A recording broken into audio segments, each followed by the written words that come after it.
Hello everyone, thank you for attending today's webinar with Streakwave and MetaGeek.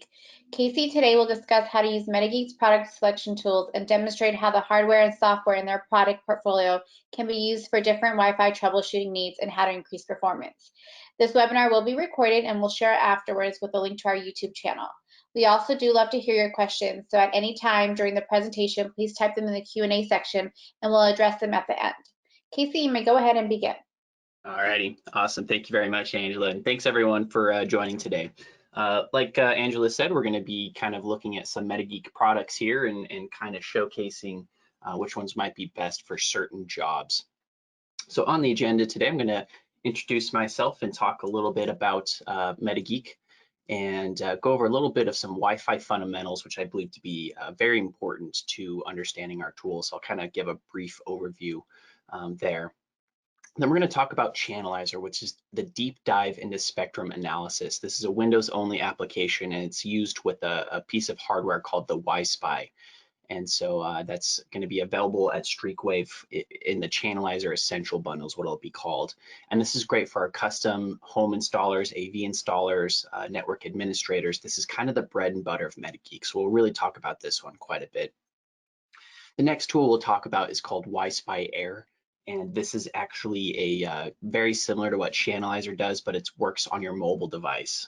So if you need to perform spectrum analysis and Wi-Fi scanning on a mobile device, or you prefer maybe using an iPad or your cell phone or something like that, then YSpy Air would be the tool to look at. And a lot of people use this tool first to kind of break it out before they get their laptop out. A lot of times they can solve the Wi-Fi issue just with this one really small device in their mobile device, which is pretty great.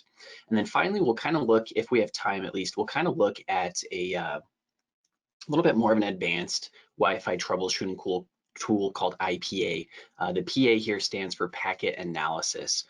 So this is kind of the layer 2 conversation, analyzing the actual packets flying back and forth between a client and an access point or vice versa. This really kind of helps you understand the protocol going on, and really helps you understand how Wi-Fi works as well. So we'll get a little bit more into the kind of advanced Wi-Fi information and fundamentals there as well. So a little bit about me. My name is Casey. I'm the CX specialist here at MetaGeek. I have a few certifications put on by the CWNP program, which I highly recommend checking out to further your knowledge on Wi-Fi. I'm the CX specialist here at MetaGeek, which means if you send in a support ticket, chances are I'll be the one to respond first. I'm kind of frontline support here. And then finally, you can find me on Twitter at Kathy_Fi. And there's a pretty great community of Wi-Fi experts on Twitter. So I recommend checking out the people who I follow on Twitter, because there's a lot of experts on there and you can pose a lot of really great questions if you have any questions. About MetaGeek, we're based here in Boise, Idaho. This is a picture from our downtown office, although we're all currently working from home right now. So I'd really like to have things get back to normal and go back to the office here. But we'll go ahead and jump right into some Wi-Fi fundamentals. Kind of the first thing to know and to understand is that the FCC allows currently 2 bands to operate with Wi-Fi. We have the 2.4 and the 5 gigahertz band. Now, eventually here, probably at the later end of this year or maybe early next year, we will see the 6 gigahertz band open up over here as well. But currently, there's only 2 bands, and just to kind of go over some basics here, the 2.4 gigahertz band, the wavelength on this one is a lot larger, so it kind of penetrates walls. We're looking at about 5 inches or so right here.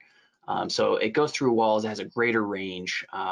Pretty much every Wi-Fi device is compatible with the 2.4 gigahertz band, and as a result, it's very congested with Wi-Fi and non-Wi-Fi as well. Cordless phones, baby monitors, microwaves will bleed into the 2.4 gigahertz band, for example. And another problem is that we only get about 60 megahertz of space here to use. And so that means there's only 3 non-overlapping channels, and I'll get to why that is important here in a minute. The 5 gigahertz band, on the other hand, this has a much smaller wavelength, kind of looks like this. We're looking at about 2.4 inches. this basically means that it's actually about 2.5 inches, but I like to just remember it 2.4 here because it's a little bit easier. This means that there's lower indoor range, meaning it doesn't pierce through walls as well. And not all Wi-Fi devices are compatible with the 5 gigahertz band. Cheaper cell phones, cheaper laptops, in order to save money, companies will only throw in a 2.4 gigahertz chipset. And so, so not everything is compatible with this. It's kind of important to keep that in mind. I've seen a lot of even smart like doorbells and smart lights and stuff sometimes aren't compatible with the 5 gigahertz band. There's a lot more room to breathe down here, so I always recommend using the 5 gigahertz and deploying the 5 gigahertz band if you're deploying Wi-Fi. There's so much room to breathe. There's hardly too many chances of interference occurring. So 24 non-overlapping channels that you can use, and you can also use higher channel widths as well. Just a quick note on Wi-Fi signal strength, or actually just a quick note on this slide. I kind of like to talk about the data rates being used in the modulation scheme and what this looks like with a spectrum analyzer. So if you have something like a YSpy DBX or Channelizer or YSpy Air, this DSSS modulation scheme basically will look kind of like a curve shape, kind of like this, about 22 megahertz wide on a spectrum analyzer. And then if you see this curve shape here, then you know that these lower data rates are being used, about 11 megabits per second or lower, kind of slower speeds. In 1999, when we opened up the 5 gigahertz band, we developed a different modulation scheme. It's called orthogonal frequency division multiplex. And this looks a little different. This is more like a square haystack shape. We sometimes call it a ziggurat shape. And if you see this more kind of square shape like this on a spectrum analyzer, then you know these higher data rates are being used, right? 54 megabits per second and higher. And I won't go into more about these PHY types and the history. It is kind of fun to see the history of when these PHY types and higher data rates were unlocked. But the really important takeaway here is what it looks like on a spectrum analyzer. And again, talking about Wi-Fi interference, there's 3 different types of interference. And the first 2 types of interference are Wi-Fi specific. And that means that basically, you know, your Wi-Fi devices and your access points are interfering with each other. And there's 2 different ways that can happen. The first is co-channel, and this is actually the more preferable if you have to have a source type of interference. Co-channel is where your access point, maybe your neighboring access points all share the same channel. So here's a few networks. Maybe this is your neighbor across the street on channel 1. And so all their Wi-Fi devices are on channel 1 as well. And then you have a second neighbor here on channel 1. And then maybe your network is this top network here. This is what co-channel interference means, is that you're all sharing the same channel. In the Wi-Fi protocol, Wi-Fi devices are actually very polite and they wait turns to talk when they hear another device talking, even if it's your neighbor's device on his network, right? It's just baked into the protocol that Wi-Fi devices are very polite. This is kind of like if you're at a dinner table with your family and your dad's talking and everyone kind of waits for your dad to finish speaking and then someone else talks, right? It's very polite. Whereas adjacent channel interference, on the other hand, this is where maybe you have a neighbor on channel 4 and maybe you're here on channel 5 and then you have another neighbor here that's on channel 6. At this point, that level of politeness disappears and your Wi-Fi devices start yelling to kind of hear each other, and that noise floor, if you had a spectrum analyzer, would start getting kind of crowded like this. This is like a crowded, almost like think of this like a crowded restaurant where you have multiple tables, right? And the tables are channels here in this example. And you and your family kind of have to start speaking up a little bit more loudly in order to get above the rest of the restaurant, right? That's kind of what adjacent channel interference is, and that's kind of a good analogy because that noise floor just gets higher and higher, and everyone's Wi-Fi devices have to start yelling because they're not so polite. So when it comes to Wi-Fi interference, co-channel is preferable.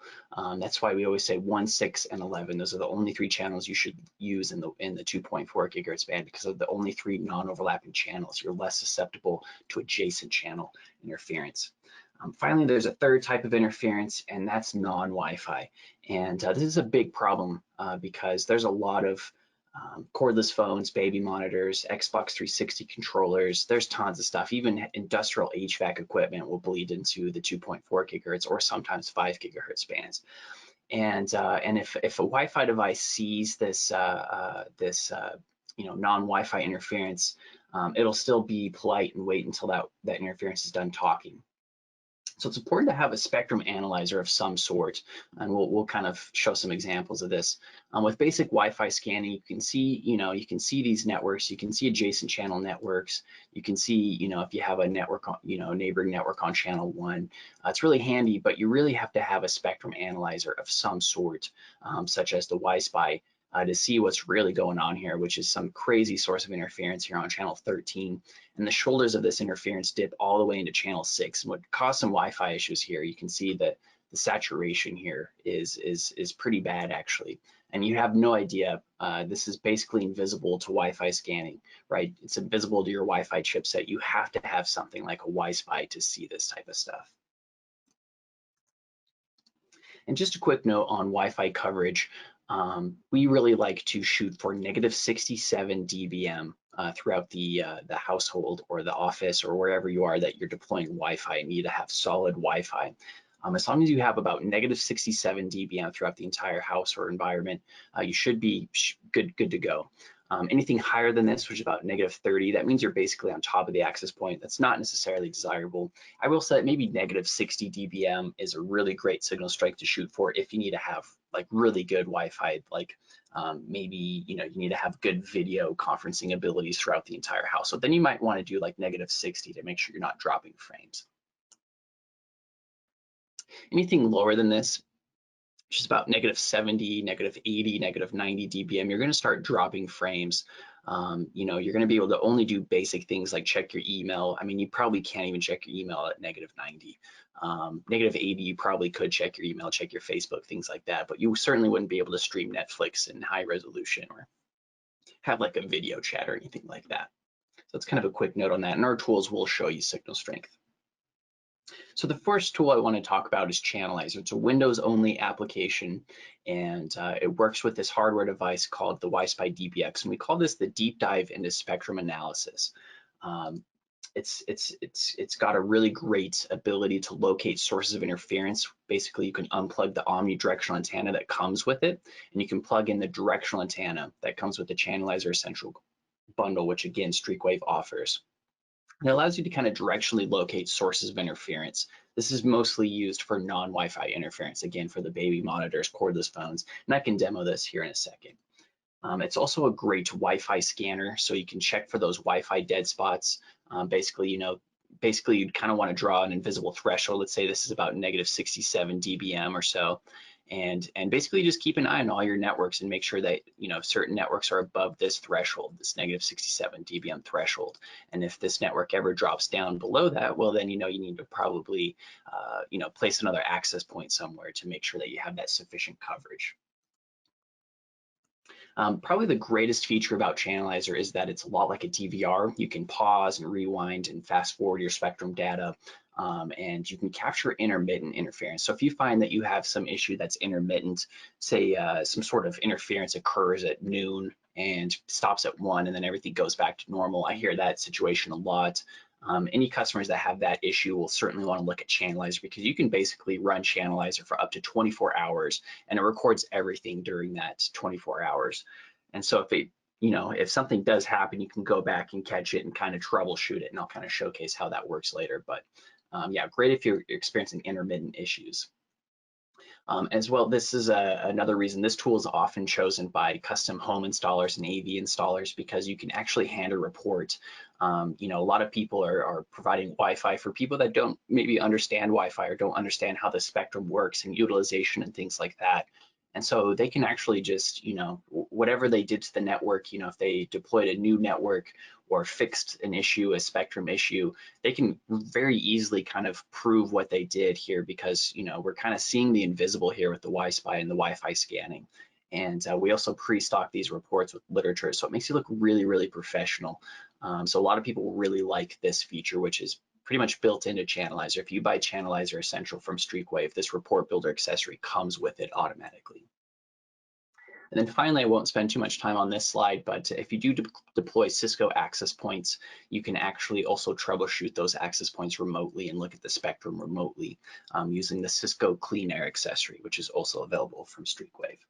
Again, kind of going back to my point about Wi-Fi being half duplex and polite, If you have a microwave leaking in the 2.4 gigahertz band, these Wi-Fi devices will wait their turn to talk until the microwave's finished, right? Because they're just really polite and they think that the microwave is a Wi-Fi device. They really don't know better and they think it's sharing the same channel as them, so they're being very polite. So it's really important to have a spectrum analyzer to see this type of stuff. This is what a baby monitor looks like in Channelizer. And you can see in the waterfall menu here, it originally started on channel 5 and then it moved over, kind of hopped to channel 9, and then it hopped from channel 9 to channel 1. So this would be very frustrating for a network administrator who's trying to deploy a Wi-Fi network and keeps moving his network around maybe. And kind of a good reason also to not select auto on access points, because an access point would probably just keep switching back and forth here. Typically, you just would want to, probably find a different baby monitor or at least try and remove this source of interference because it's just going to constantly keep affecting it. Bluetooth is also frequency hopping, kind of looks like this, which is funny, kind of looks like blue teeth here, but that's certainly not how it got its name. But with enough Bluetooth activity and enough file transfers using Bluetooth, you get a spectrum that looks like this, and it can interfere Wi-Fi. But typically, it's not going to interfere with Wi-Fi if you have just a couple devices. It's so fast that it is typically doesn't cause too many issues. This is what an old analog video camera used to look like way back in the day. But these have been largely replaced by Nest cameras and Wi-Fi cameras. And so this signature now is starting to look like the OFDM modulation or the DSS modulation, more of a Wi-Fi signature, but still very much heavy utilization. And so with that, I'll go ahead and demonstrate Channelizer. Right now, I'm running it in a VM. So I'm actually running a Mac right now. And so I'm running Windows 10 in a VM. And so a lot of people will actually do this and it works pretty great. So I just have a YSpy DBX plugged in and I have a basic Wi-Fi adapter. It's an external Wi-Fi adapter to perform Wi-Fi scanning. I'll kind of show you how Channelizer accumulates that data and aggregates it for you.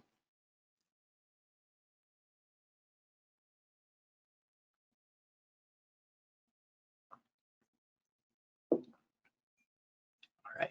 So once you fire up Channelizer, it starts sweeping the 2.4 gigahertz band only. And so I always like to just go to YSpy at the top and select dual band. So this will dedicate the resources of the YSpy DBX to basically the 2.4 and the 5 gigahertz band here. And so while I'm kind of letting this, this information populate here, I really like to show the networks table. And this is basically showing all the neighboring networks around me. And if I place a check mark on this little master toggle, it kind of will display them here.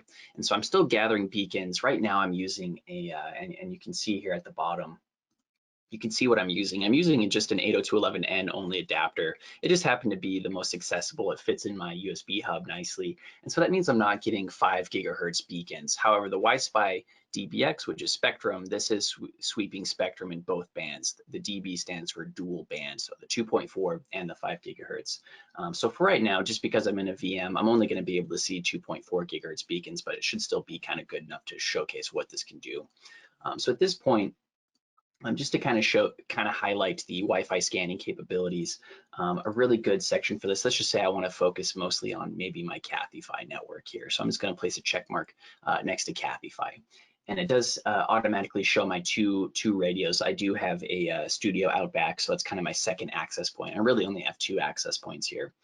So you can kind of see it here, this access point out back here, and then you can see the one that's right next to me right here. And again, I'm keeping an eye on this amplitude section here. I think it's really important for our tools to kind of draw that invisible threshold at about -67 dBm. So I'm going to kind of just draw this out for you to kind of see what I would look for if I were checking for Wi-Fi dead spots. And again, this is great if you're just, verifying coverage throughout a customer's home. A lot of ISPs would want to use a tool like this to, make sure the Wi-Fi is sufficient throughout the environment. And so at this point, I'm tethered to my desk right now because I'm giving this presentation, but if I were able to walk around, say I were able to kind of walk in between the access points here, I would start to see this top access point kind of drop down here. And then I would see the studio access point kind of start raising up higher if I were getting closer to it. So at this point, this is where you'd walk around the environment and just kind of see how these networks kind of drop and raise, and make sure at least one access point is above that -67 dBm threshold.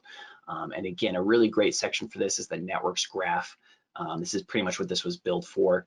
down here at the bottom. This plots out the signal strength over time. And so this is even easier to kind of visualize. Again, here's that -67 dBm threshold I'd like to draw. So if you can see how helpful this would be if I had more than 2 access points, right? It's really easy to see with these 2 access points, but maybe I had, 5 access points and I want to see what, roaming and handoff would look like, basically. And you just walk around the environment and you just check for signal strength pretty much here using the network's graph. So, the Channelizer is pretty great about kind of, finding those dead spots, so to speak. But really, again, the bread and butter of Channelizer is the spectrum. And so I'm going to go ahead and introduce a source of interference here and kind of show you how Channelizer handles that. So I have let's just say this is an intermittent device here, and so I'm going to let it run for a little bit and kind of show you where to look. You kind of see over here in the waterfall menu at about 11:20, which is timestamped, you see that red line. You kind of see the signature start to form here as well. I'm going to let it run for just a little bit longer. And this is a pretty significant source of interference here, and so I'm not going to run it too much. And I also want to showcase, how nice it is if it's intermittent. So let's just say, for about 30 seconds, and I'm going to go ahead and unplug this device here. And so about 30 seconds, we'll say this came on, and we want to say, well, what was that, right? This is a great tool for intermittent stuff because I can just very easily kind of put my time selector over that source and just troubleshoot it, even if it doesn't come on ever again, right? I can be like, what was this thing? So at this point, I was able to kind of put my time selectors right around this device. Oh, it looks like a crashed Channelizer. All right, let's take a look here. Let's go back in here. I am running a beta version of Channelizer, so that could be an issue here. The support guy usually gets the test versions here, so I'll have to send that in. Yeah, looks like interesting. I'm going to go ahead and introduce that source of interference one more time here. See if I can get a couple seconds of a good signature, and hopefully I didn't just find a bug here. So I'm going to go ahead and remove that source of interference. And let's see if I can do that again here. Okay, there we go.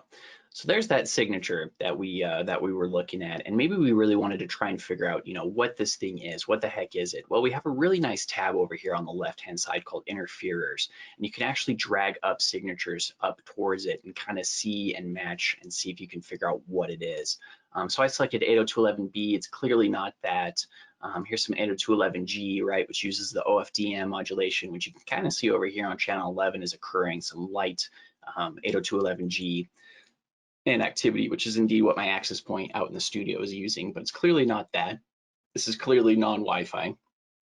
And so maybe it's an AV transmitter, right? So you can kind of play and see what works with you. And if you find something that's not in our library already, you can actually add your own custom signatures, which is pretty cool.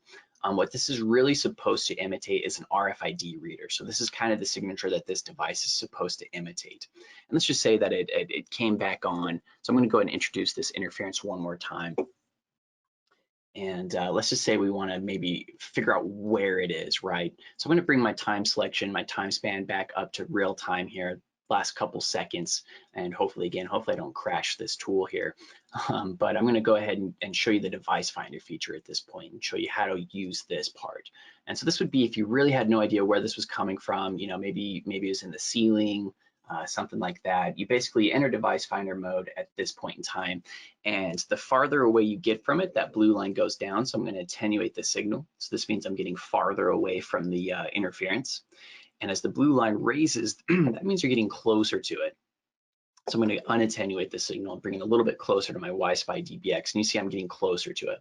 So maybe at this point you're able to find the source of interference, and maybe you're able to remove it, right? So I'm going to exit out of device finder mode. Maybe I found my source of interference, and I'm going to go ahead and just unplug it at this point because I was able to find it.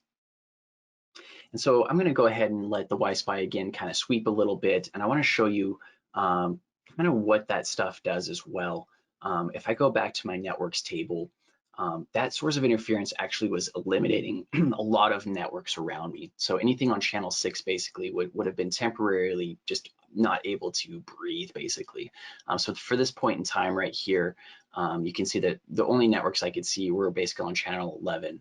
And as I let this live kind of feed go, you'll start to see some more start to populate here. If I believe I have some neighbors using channel 6 here. We'll find out here soon enough as I let this kind of gather some more data here. But maybe that's something I wanted to kind of showcase is maybe the before and after of this interference. And so at this point, maybe I'd go to this very first session here. Again, this is great for custom home installers. Maybe I wanted to showcase, let's showcase what it looked like with the interference. And this is where the report builder accessory really comes in handy. Basically, just go to report builder and then new reports. And at this point, let's just add a density graph here to showcase that source of interference. What's really cool about this is we pre-stock it with literature. And so we explain colors so that you don't have to. And so I'll get my annotation tool and show you where I'm looking here.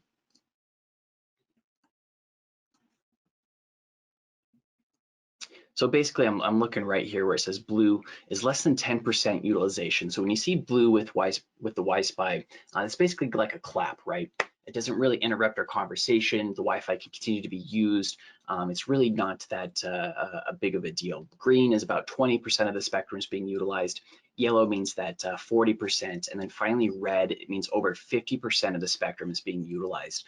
So red is a lot like what obviously we're seeing with that interference on channel 5. And red is like if someone came into my office and started blaring an air horn, right? That would interrupt our conversation. I'd have to start yelling for you guys to hear me, and it would just completely disrupt the conversation and therefore the Wi-Fi. And so that's kind of what this means here. And this is kind of really easy to kind of explain to the customer here. And so maybe I want to showcase that we were able to remove the interference here. And so I'm going to grab some clean spectrum here. And yeah, it looks like I don't have any neighbors on channel 6, so that source of interference I introduced earlier was not causing a problem for anyone. That's good. So I'm going to go ahead and add just another density graph because now I have my time selection over some clean spectrum. And so I have a nice little before and after. And a lot of times I like to show people the networks table, which is usually a lot more populated. There's one. There's finally a network on channel 6 that is able to see. And so that was only able to breathe because there wasn't that source of interference. If I wanted to do kind of showcase what the what the network graph looked like when this was operating, for instance, I could just go back and add another networks graph here and kind of show you. If I maximize this here, you can kind of see when I had the source of interference, only one network was breathing here. As soon as I removed the interference, a lot more networks were able to kind of come through. These beacons were now accessible to me because there wasn't just a huge, air horn basically on channel 5. So this is the report builder accessory. Very easy to print this out. You can save it if you need to keep working on it, and then you can hand this to the customer, make you look very, very professional. So this is great for, again, custom home installers, AV installers. Another reason why this tool is chosen by that customer segment is because we also have a Zigbee channel overlay here as well. So instead of Wi-Fi channels, we have Zigbee 11 through 26, which it almost looks like I see some Zigbee over here on channel 26. Which makes me almost think that maybe I have some neighbors or something using Zigbee because it's lining up perfectly there. Yeah, so again, this is a great tool for custom AV installers, network admins who need to check for signal strength over time, and so on. And that's mostly what I wanted to showcase with Channelizer. And I'll exit out of this to save some resources. The next tool I really want to show is very similar to Channelizer, but it works on a mobile device. So if you have a mobile device that has an iOS or Android operating system, basically you just use YSpy Air, which is this piece of hardware right here. And then the Air Viewer application, which is downloadable from basically iOS or Android, right? So the Google Play or the Apple App Store. And again, this is a lot like Channelizer, so it has a real-time network overview to check for signal strength and Wi-Fi dead spots. And it also has a spectrum analyzer and a packet capture adapter. So we're able to get some pretty cool stuff. So not only can we get spectrum, very similar to Channelizer, but we actually get some pretty neat stuff with the packet capture adapter as well. And one of those things is a connected client perspective. This is something that Channelizer actually doesn't have to offer, so we actually get the roaming history of a client. So you can see here that this client, for instance, roamed from an access point on channel 118 to an access point on channel 153, and then it steered to the 2.4 gigahertz band on channel 1, and then it roamed to another access point on channel 11, staying on that 2.4 gigahertz band. So pretty awesome to be able to see that type of stuff, especially on a mobile device. Keep in mind that there's really not much out there for mobile device troubleshooting because Apple and Google restrict the Wi-Fi scanning API, so you can't actually use the hardware in your device. You have to have an external device like the YSpy Air to kind of perform this type of Wi-Fi troubleshooting. So it's pretty cool to kind of have this stuff. And just recently now, we actually have the ability to upload snapshots. So this is a great tool for, again, internet service providers, technicians. If you need to verify that the Wi-Fi is solid throughout an environment, then this is a great tool for that, because you can take snapshots room by room, basically. Go in the master bedroom, make sure you have sufficient coverage, send a snapshot up to the cloud to kind of prove it and have that historical insight. And then maybe you need to walk into the living room or something like that and take a snapshot. Go into the mud room, the garage, if they need to have Wi-Fi out in the garage, and take a snapshot, and you get to label each of these areas. And this looks like my presentation is kind of slowly handling this GIF here, but you'll kind of see basically what it looks like in this next slide here. This is where the snapshot data goes to. It goes to my.metageek.com, so you can access it in the cloud, basically, as long as you have access to a web browser. And so you can kind of get this historical stuff, right? And you can access different sites and different rooms at each site, and then you get the signal strength and utilization and things like that. And we're constantly pumping a lot more data into this section. There's a lot more that we're currently adding, like client information at this point now as well. The YSpy Air is certainly meant to be a competitor to the AirCheck G2, if you're familiar with that, by NetAlly. And so I kind of have a little checklist here that I like to go over. The first thing is the price. The AirCheck G2, kind of the lowest cost you'll pay for it is about $2,700, whereas YSpy Air is available from Streakwave, and this is only $899. So huge difference in cost. One of the kind of most important things, in my opinion, is the usability. Since you're using your own device, whether you prefer, Android or iPhones or, Samsung, you know how to use it, right? So it's very easy to use for you. There's almost no learning curve. Whereas the AirCheck, it's its own interface, right? It's kind of clunky. I've actually heard reports that, people don't really, it's not very easy to navigate and things like that. So that's kind of a big draw there. One thing to kind of keep in mind is that the AirCheck G2 doesn't have an AX chipset. Right now, it only has the AC chipset in there. And so I just kind of like to bring this point up, before you spend, $3,000 on a product, do you really want it to, kind of be out of date already? I'm sure it can display AX networks similar to AirViewer. We can, of course, see AX networks as well and display that. But, of course, at $899, it's kind of worth kind of considering if you want to have an expensive device without an AX chipset in it. You, of course, I don't believe there's any updates available for the AirCheck G2, whereas AirViewer, we regularly update this application and try and make sure we stay on top of requests and things like that. One interesting thing is that the AirCheck G2 has to be associated to a network in order to see client information.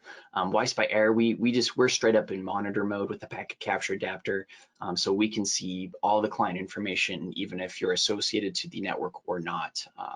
You can see your neighbor's clients if you really wanted to, right? Whereas the AirCheck, you have to be associated to a network in order to get client information, which is kind of interesting.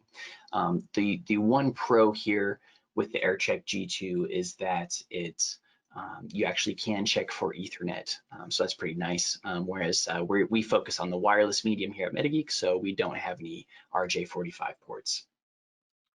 And with that, I'll see if I can demo here. I use a tool called Reflector here to basically AirPlay my device. I'm going to see if I can get that pulled up.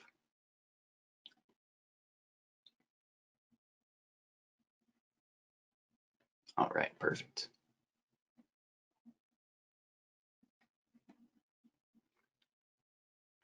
All right, so I'm going to open up the AirViewer application, and again, I'm using an iPad here, which I really prefer, just because it has a really nice screen real estate here. And I've been doing a lot of testing on this, so it's kind of funny. I'm going to show you really quickly how to kind of get this to be useful.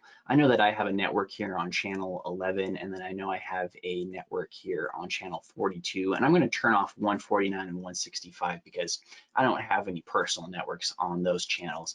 A lot of this tool is managing resources. And so now I'm going to go ahead and go back into networks here. And so now the resources are dedicated to the, basically it's just sweeping channels 1 through 11 and 36 through 48 here. So it's very quick and responsive. And of course it sees my network, which is really nice. If I tap on my network card here, it displays those two radios, very similar to Channelizer. And now that I have a dual band, I can actually see my 5 gigahertz radio as well. So if I select the channels 36 through 48 card, I can actually see my 80 megahertz wide channel right there on channel 42. So yeah, keep in mind there is a dual band, dual band card in here. So we're able to see both the 2.4 and the 5 gigahertz bands.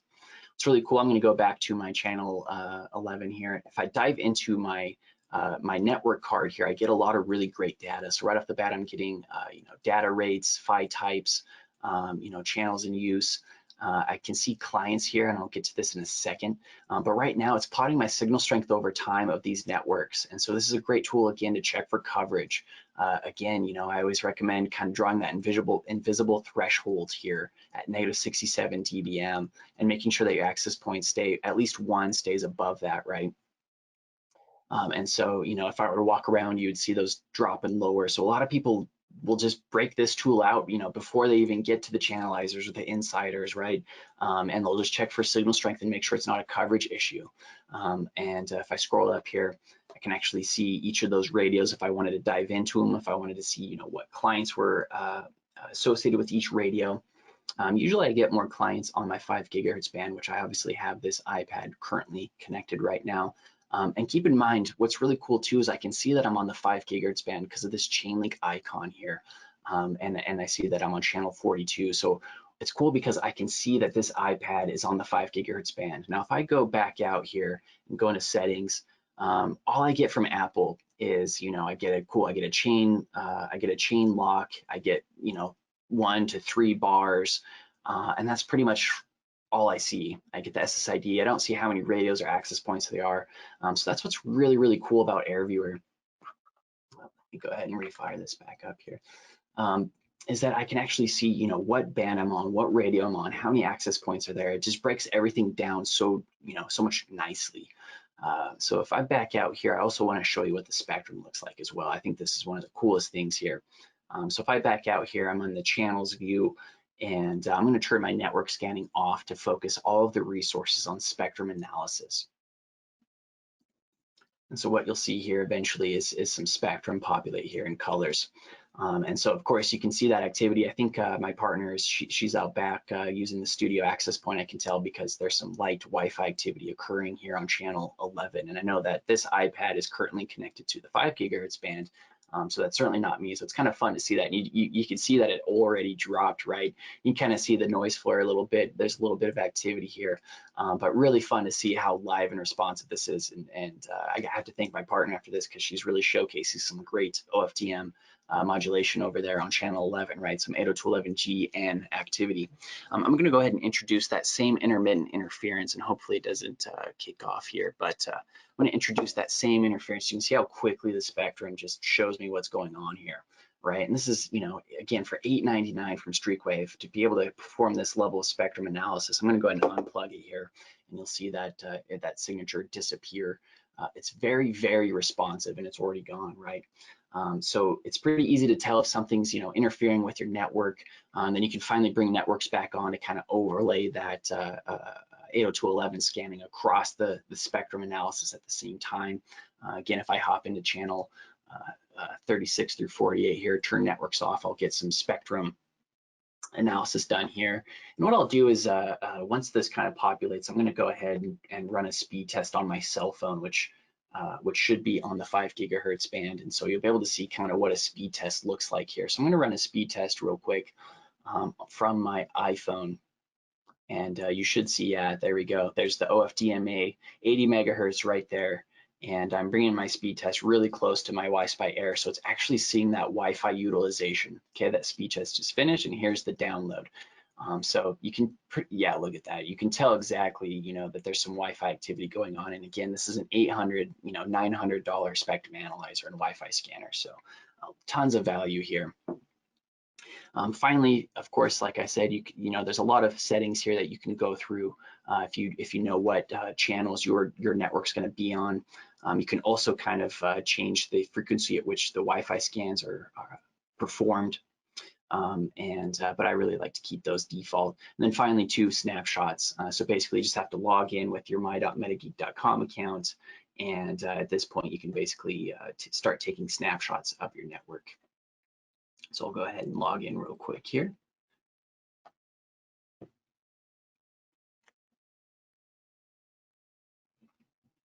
So basically, it just scans. It sees all my testing stuff. I've been doing a lot of testing here, making sure everything works well. So it finds all my sites already. So it sees Casey's house because it just is looking for all the networks around me. And I've already created my room here, which I'm in my office. So I have Casey's office here. And then you just click the little blue button in the bottom right to take a snapshot of that actual room. And then you walk around if you want. So if I wanted to add another room, you just click the plus button here and say maybe I'm in the living room or something like that. And you can delete data afterwards now, so I'm not too worried about this, even though I'm still in my office. So maybe I'm in my living room, I take another snapshot, and it sends all this data to the cloud, which is pretty neat. And it sends, utilization. It sends, there's a lot of stuff it sends. We're still working on pulling everything down graphically and making it nice and visual. Then you just click the upload button and finally send this all to the cloud. And so, yeah, it looks like something happened there. But yeah, so that's basically AirViewer. Again, it's a great tool for internet service providers. It's a great tool for even professional Wi-Fi network admins. They love this tool because they get to bust this thing out before anything else. So again, it's very easy to use. We say it's there when you need it, and it's really turning into kind of a favorite amongst the Wi-Fi expert community. And again, that's YSpy Air and AirViewer. So I'll go ahead and end this demo, and we'll move on to the next tool, which again is kind of a little bit more advanced. This next tool kind of looks at the actual packet layer. So if you move up the OSI model, we started with the physical layer, right? Layer 1, which is spectrum analysis and kind of basic Wi-Fi scanning. And if you still can't solve the problem, say you're experiencing maybe drop-off issues, or maybe one client or one Wi-Fi device is kind of having issues associating to the network or something like that, well, then you have to start looking at the packet layer, which is layer 2.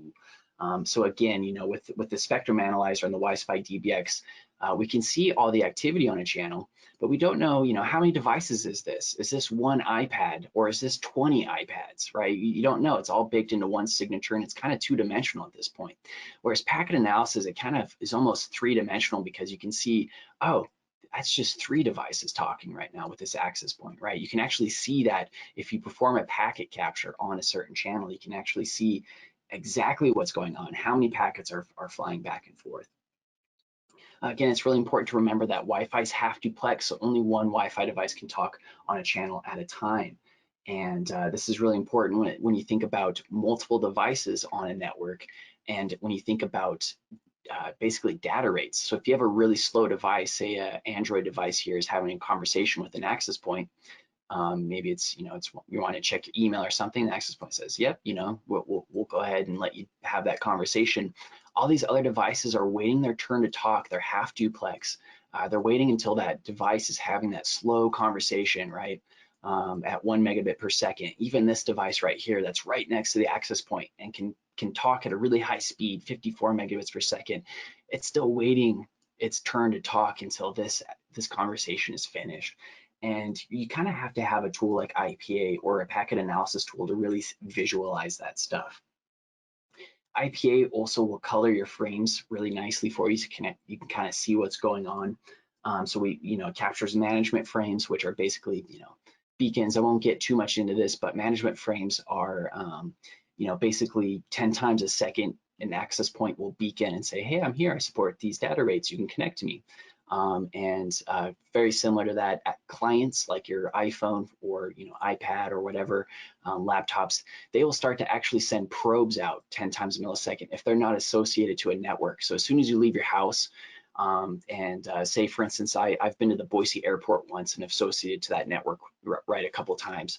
As soon as I leave my house, my devices start sending probes for every Wi-Fi network I've ever connected to. So even the Boise airport, it's sending a probe request saying, hey, Boise airport, are you there? Can I connect to you?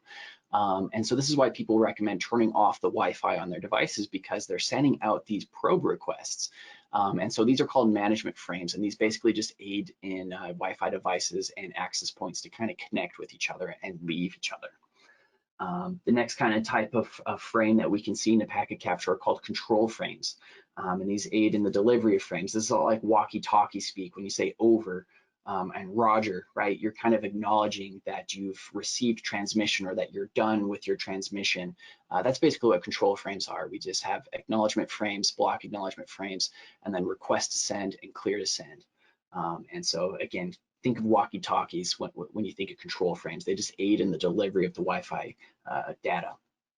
And then finally, we do have the data frames, and this is your regular data that goes all the way up the OSI model to Google, right? If you're watching a YouTube video, this is actually, goes all the way out to Google and back, right? And then QoS data is just quality of service. It's just higher priority. So typically, QoS data will be voice.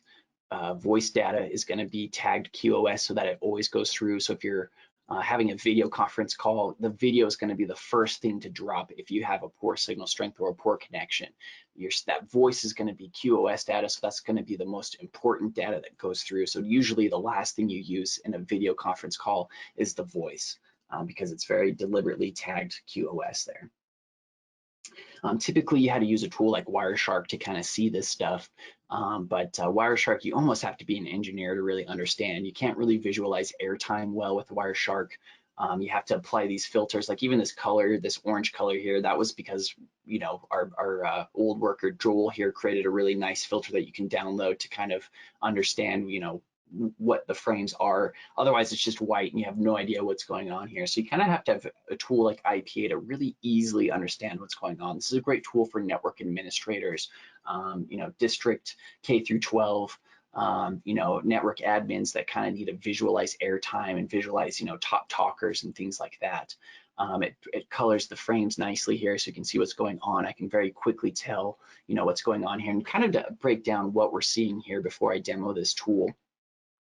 This is a packet capture on channel 1, and what we were able to see here is that this was the actual SSID, and it goes to about here. So, and we can see that this SSID, this network here, this Bronco Guest SSID, was taking up about half of the airtime here on channel 1, and we were able to very easily see that. The next slice of pie out is the actual access point.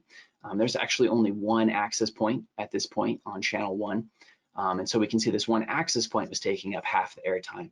The next slice of pie out is the actual client device. So maybe this was an Apple iPhone, for example. And we were able to see that this Apple iPhone or this client device was taking up almost a quarter of the airtime here on channel 1. It's very easy to see that. And then finally, you can see the actual frame type as this final slice of pie out. We can see that most of it was data, right? Which is good. That was healthy, with a little bit of control frames here to aid in the delivery of those data frames. So very easy, once you know what these slices are, it's very easy to understand what's going on. Streakwave will sell the Eye P.A Essential Bundle with this supported Wi-Fi adapter. It's the Edamax AC1750. This is a 3x3 spatial stream adapter, which is the most you can get right now from an external Wi-Fi adapter. So you're going to capture as much data as you can, basically 3 spatial streams. You go into full monitor mode, you capture as much as you can, and this allows you to capture directly in Eye P.A and, more importantly, capture directly in Windows. This has been historically a very expensive and difficult undertaking. But with the AC1750 and Eye P.A, you can actually just do this right out of the box, which is, like I said, kind of difficult. And again, the Eye P.A Essential Bundle is available from Streakwave. You can also get packet capture files from Mac OS. They have a pretty great packet capture adapter in the MacBook Pro, for example. It's also 3x3.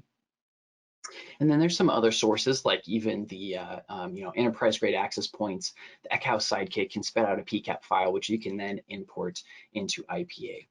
And with that, I'll go ahead and demo this tool real quick and show you kind of how it's used.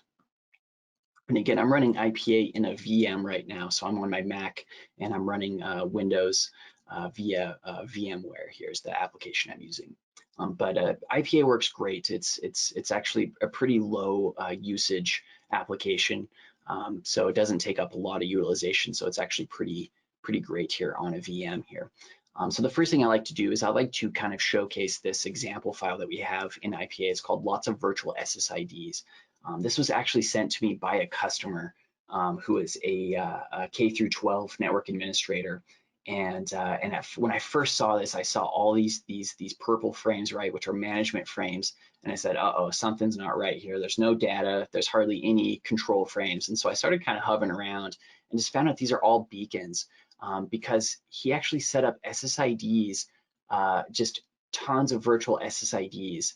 And there's 3 access points basically for each SSID, which means that there's just so much management overhead going on here. So to kind of give you perspective, he basically had a, here's a virtual SSID and ND, which I don't know what that stands for. Onboarding SSID is students, SSID is staff, a VR, guests, another guest SSID, or bring your own device SSID. So all of these SSIDs, like I said, these were beaconing 10 times a millisecond or 10 times a second, saying, hey, I'm here, I support these data rates. And if you have too much of these SSIDs kind of doing this, it starts eating up the airtime. And you can actually see that here, that all these SSIDs, these virtual SSIDs beaconing, were taking up almost a quarter of the airtime available on this channel, which is just nuts. This is why we actually only recommend 1 or 2 virtual SSIDs at most. And if you have 3 access points like all of these SSIDs did, then you're just tripling that, right? So you can just see how quickly out of hand too many SSIDs can become and just how much airtime it eats up in general. So I thought that was kind of a good example to kind of showcase here. We had to really clean this one up with this customer by just really only having 1 or 2 virtual SSIDs and kind of explaining to the staff that that was what's causing a lot of issues with their Wi-Fi. Another really good example here, this is one I took at the MetaGeek office, where I was basically streaming Netflix. Actually, is this the, no, this is the one here where I was streaming Netflix from my Apple iPhone to an Apple TV. And I want to show how easy it is to filter with this tool. So let's just say maybe we experienced a drop off maybe at the latter half of this packet capture. So I can click this little time selector and kind of go to a certain point in time with a couple clicks. And again, maybe I just wanted to focus on the MetaGeek SSID. There's also a few other SSIDs beaconing, but they weren't taking up too much airtime.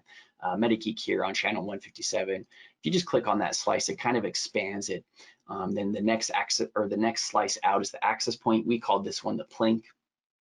We only had 1 access point on 157, so that was pretty easy. I don't need to click here. The next slice of pie out is the actual client again. So this was my Apple iPhone. This was my Apple TV. Maybe I was experiencing an issue with the Apple iPhone. So I'm going to click into my Apple iPhone specifically. And at this point, I've actually filtered down with just a few clicks, to a certain point in time. And you can actually see this blue activity against the gray. That's the actual iPhone against the rest of the Wi-Fi activity going on there in terms of airtime. And so maybe now I want to analyze this and see and take this into Wireshark. So I can just go to File and then send to Wireshark with just a couple clicks. I filtered down to a specific client device on a specific access point and a specific point of time. And I'm able to send this over to Wireshark to really kind of troubleshoot what's going on here. And so maybe at this point, I can dive into the actual packets here and look for certain flags, right? This would be where you'd start to look to see if, it supported your access point, or, if the chipset was incompatible, or if you have a faulty chipset, right? There's some flags to look for here to kind of let you know what's going on here. And so just like that, I was able to easily filter down into this. A really cool thing, I'm gonna go into another example, and kind of this will be my last example because we're running low on time here. But last example is being able to see data rates. I was telling you about kind of that slow device on the fringe of the network at 1 megabit per second. Well, you'd be able to see that if that were happening, basically by hovering over here on the active selection. I'll get my annotation tool to show you where I'm looking. I'm looking at these bar graphs here. These are your data rates basically over time during this packet capture. So I can see that during this packet capture here, about 73% of the traffic was sent at 24 megabits per second.